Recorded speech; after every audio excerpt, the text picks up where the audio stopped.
The governing coalition of Social Democrats, Greens, and Free Democrats, led by Olaf Scholz, had been in power since December 2021 and lost its majority in early November following the resignation of Finance Minister Christian Lindner of the FDP. In the debate before the vote, Scholz defended his record by saying how he handled the economic and security crises caused by, among other things, the Russian invasion of Ukraine. Had he been given a second term, he said, he would have heavily invested in the shattered infrastructure instead of making the spending cuts demanded by liberals and conservatives. Politics is not a game. It requires moral maturity, and the liberals sabotaged the work for weeks, damaging not only the government, but also democracy. The country needs investment in the economy and the military, and their opposition to increasing the budget deficit has made it impossible to raise the necessary funds. The opposition, on the other hand, accused Chancellor Scholz of brazenness, ineptitude, and embarrassing behavior on the international stage, to put it bluntly, of discrediting Germany. You presided over the biggest economic crisis since World War II, and you stand here and say that everything is fine, going into debt at the expense of the younger generation, spending money left and right. This energy policy of yours, it's embarrassing how you behave at the European level.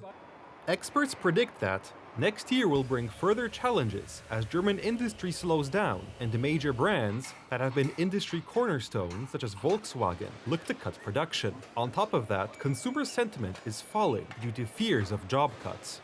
Not much will happen in politics in the next few months, that's for sure. We are waiting for the new government. If the new government wants to return to growth, it has to make that its priority, and that means putting other goals on the back burner. If it goes down the road of expanding social benefits and all sorts of gifts that it promised during the election campaign, it won't work. Scholz's minority government will serve until the new parliament is seated, which must happen no later than 30 days after the elections, and those will be held in February 2025.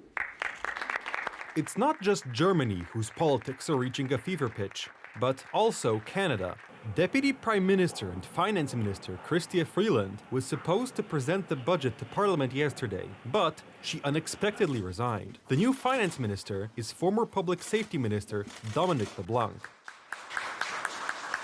The reason for Freeland's resignation was a dispute with Prime Minister Justin Trudeau over the direction of economic policy. In a letter to the Prime Minister, which Freeland also posted on social media on Monday, she outlined the crux of the dispute.